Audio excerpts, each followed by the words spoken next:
I'm Hazel McLeod and I've lived in Winchburgh since 1967. First came here when I got married and subsequently had 2 children here, and I absolutely loved the space, the canal, the greenery, the farms. So I loved that sort of very natural environment that we were living in, and people were absolutely, can only say they kind of embraced you.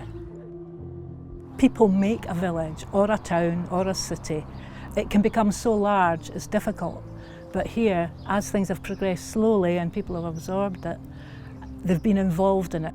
The developers had this large meeting, and they've done it every year actually, and people come and get accurate information. It's also online, so people who are digitally aware, they can get their information online. So people were better informed. They didn't feel it was out of their control. They felt they could make a difference by saying what they thought. I think people have in this community have been taken alongside the developers because they came initially to the village to deal with all the difficult questions, and the developers continued to do that.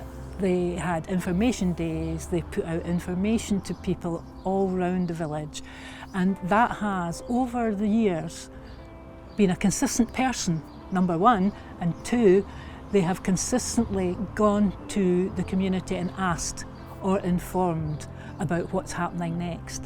And I don't think you can undervalue that actually, because there is a relationship then emerges over a period of time, and a consistent approach is the other thing that we just all benefit from at the end of the day. People have said, no, it's great, oh, we can get in touch with so-and-so.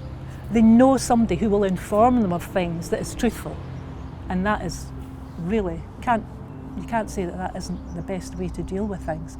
Instead of being an anonymous body somewhere else that you have to write to or get online with and say something. That relationship, I think, has been the key, I think, to the whole thing. They need to communicate with people and deal with the questions that come forward in the most honest way possible. You have to be frank and honest, and if you do that, I think then people come alongside you much easier. I think most developers, if we refer to land developers and housing developers will throw up a house, throw up a development, and then they'll move on and go to the next area. Winchburgh is a very unique opportunity, I think, where the developers are here for a long time. So it's not just the housing developers, it's also the developers of the area. Things like the Winchburgh Wombles and the growing groups, so we're making the village look absolutely spotless. So anyone coming into the village to, look at buying a property, place is looking good, it's, people are going to buy it. So every time Wombles do so many hours, they earn a sun token, and then they're able to claim their reward at a local business, which obviously is great, it's benefiting local businesses in Winchburgh. And I'm watching this village grow, and it's going to be here for generations to come. The new park that's currently underway, trees are going to get planted there, and they're going to grow for generations and generations. So it's exciting to be at the start of something this big and to be part of it and have a part in the community to play.